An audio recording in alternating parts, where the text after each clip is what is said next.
कि भारत ने 10,000 फौजी उनको रीडेजिग्नेट किया है और उन्होंने इसको चाइनीज बॉर्डर पे भेज दिया है। So an additional 10,000 troops at the LAC.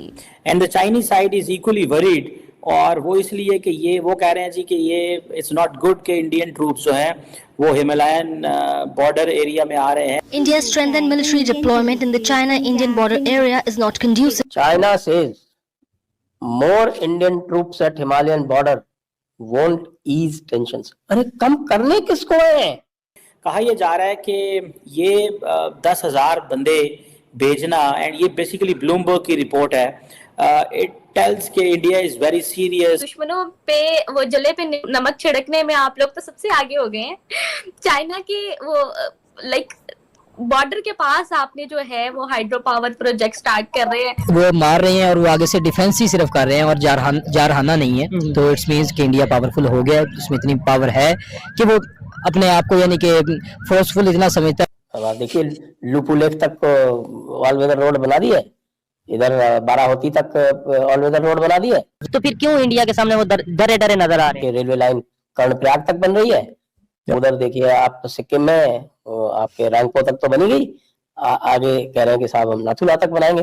अब इंडिया ने अपनी जो मिलिट्री प्रिपेयर्डनेस है या मिलिट्री रेडीनेस है वो शो की है। बड़ी खबर निकलकर सामने आ रही है कि भारतीय सेना ने पश्चिमी सीमा पर तैनात 10,000 सैनिकों की एक यूनिट को चीन के साथ लगी सीमा पर तैनात कर दिया है। यह तैनाती एक विशेष हिस्से की रक्षा के लिए की गई है।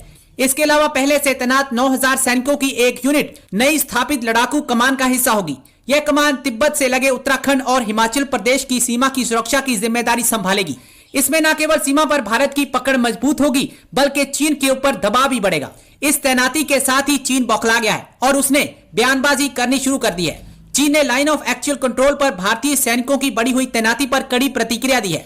चीनी विदेश मंत्रालय की प्रवक्ता माओ निंग ने शुक्रवार को कहा कि चीन के साथ सीमा पर सैन्य तैनाती को मजबूत करने का भारत का ये कदम स्थिति को सामान्य करने के दोनों देशों के प्रयासों के लिए प्रतिकूल है। अब चीन इस तैनाती को देख बौखलाया हुआ है। बड़ी डेवलपमेंट वो ये है कि भारत ने 10,000 फौजी उनको रीडेजिग्नेट किया है और उन्होंने इसको चाइनीज बॉर्डर पे भेज दिया है। अब कहा यह जा रहा है कि ये 10,000 बंदे भेजना, एंड ये बेसिकली ब्लूमबर्ग की रिपोर्ट है, इट tells कि India is very serious looking at its defense, and the Chinese side is equally worried, और वो इसलिए कि ये वो कह रहे हैं जी कि ये इट्स नॉट गुड कि इंडियन ट्रूप्स जो हैं वो हिमालयन बॉर्डर एरिया में आ रहे हैं, इससे टेंशन्स कम नहीं होंगी। कौन ज़्यादा परेशान है? इंडिया, जारी बात है, India has a right in a sense कि वो अपने फौजी या ट्रूप्स बढ़ा सकता है।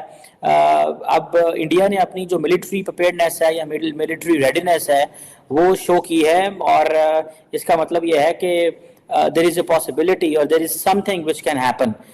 दोनों ममालिक, जारी बात है, आपको पता है, न्यूक्लियर वेपन्स हैं, और जब से ये जून 2020 में गलवान वैली के अंदर मामलात ख़राब हुए, तब से चाइना, इंडिया जब भी बात करता है वो यही बात करता है कि a country which does not go with the rules of the game, or the country which not follow the written agreements, how can we trust that country? मैं डॉक्टर जयशंकर को कोट कर रहा हूँ, जो हाल ही में जापान में I think Raisina India Japan dialogue में थे और उन्होंने ये बात वहाँ पे की।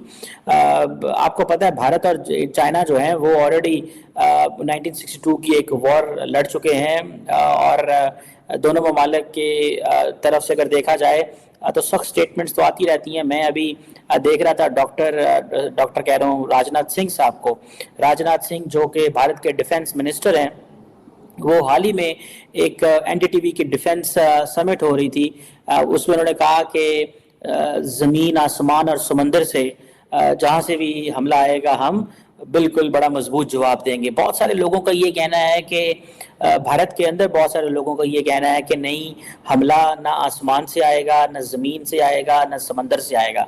हमला जो है that will be in the cyber space domain या इलेक्ट्रोमैग्नेटिक स्पेक्ट्रम के डोमेन में होगा। और ये जो हमला है, ये जो साइबर स्पेस में भारत की कितनी तैयारी है। अब इसमें जारी बात है, एक बड़ी, जिसे आप कह लें कि एक अनदर क्वेश्चन है, कई लोगों का कहना ये भी है इंडिया के अंदर कि ज़्यादा जी इंडियन पॉलिटिशियंस आर डेमोगॉग्स, वो ज़्यादातर आवाम को, पब्लिक को खुश करने के लिए बड़ी बड़ी स्टेटमेंट्स दे देते हैं, बट ऑन ग्राउंड उस तरह की जो प्रिपेयर्डनेस नहीं है। लेकिन इस बात में तो सच्चाई मुझे लगती है, देयर इज़ अ पॉसिबिलिटी कि जो जंग है वो साइबर स्पेस डोमेन में होगी, क्योंकि हर मुल्क जब वो लड़ता है तो वो अपनी स्ट्रेंथ पे काम के जरिए हमला करता है। China says more Indian troops at Himalayan border won't ease tensions. अरे कम करने किसको है? हमने तो और 10,000 डाल दिए। चाइना पता है वेस्टर्न मीडिया क्या बोलता है? वेस्टर्न मीडिया क्या बोलता है? Bharat puts 10,000 more troops to protect Hindu shrines. मैं बोला था धन्य हो धन्य हो हाथ जोड़ के बोला मैंने, धन्य हो भाई। मतलब मानस गंगोत्री और पूरा एरिया वो पूरा हमारे पास है, कैलाश भी आ रहा है भैया। पीओ के छोड़ो यार, ये देखो ये सर देखिए ऐसा है। ये आज की हेडलाइंस है, India to take over Kailash Mansarovar. I'll be 10,000 troops हमने डाले हैं, वो कैलाश मानसरोवर को टेक ओवर करने के लिए डाले। हाँ इंडिया अभी पीओके का प्लान थोड़ा हमने साइड पे करा है। वो शहबाज शरीफ है ना, थोड़ा हमारा दोस्त है, उसने मोदी साहब से प्यार से बात की। हमने बोला कोई बात नहीं बेटा, आप पीओके रख लो, हम जरा दूसरी तरफ देख लेते हैं थोड़ी देर। तो वो थोड़ा तभी वो आ रहा है मोदी साहब से मिलने के लिए। सर जी आप 6 महीने बोल रहे थे, मेरे को 8 महीने दे दो ना, ऐसे मत करो सर, नहीं तो बिल्लो रानी आके मेरे सिर पे चढ़ जाएगी और मेरे को बोलेगी मेरे को बना दो पीएम, मैं कैसे काम करूंगा सर। अब आप देखिए लुपू लेक तक ऑल वेदर रोड बना दी है, इधर बाराहोती तक ऑल वेदर रोड बना दी है, और इधर आप देखिए रेलवे लाइन कर्णप्रयाग तक बन रही है। उधर देखिए आप सिक्किम में आपके रंगपो तक तो बनी गई, आगे कह रहे हैं कि साहब हम नाथुला तक बनाएंगे। हालांकि मुश्किल है नाथुला तक बनाना, बहुत मुश्किल है, बट वहां पर छोटी ट्रेन जाएगी ऊपर और क्या। रंगपो तक तो बनी गया ना भाई, रंगपो तक बन गया, गैंगटॉक तक भी बन जाएगा, गैंगटॉक तक तो चल सकता है, गैंगटॉक भी चले जाएगा। हाँ बट ये देखो आप, वो शहबाज शरीफ की बातों को सर कौन विश्वास करता है? आई मीन अभी उसको पता है ऑलरेडी, शहबाज शरीफ बोल रहा है कि हम जा रहे हैं, उसने जो हिज वर्ड्स, मुस्लिम ममालिक के पास हम जाके हम बात करेंगे उनसे कैसे हमारी मदद कर सके। मैं बोला निकलो, देखो निकला कटोरा,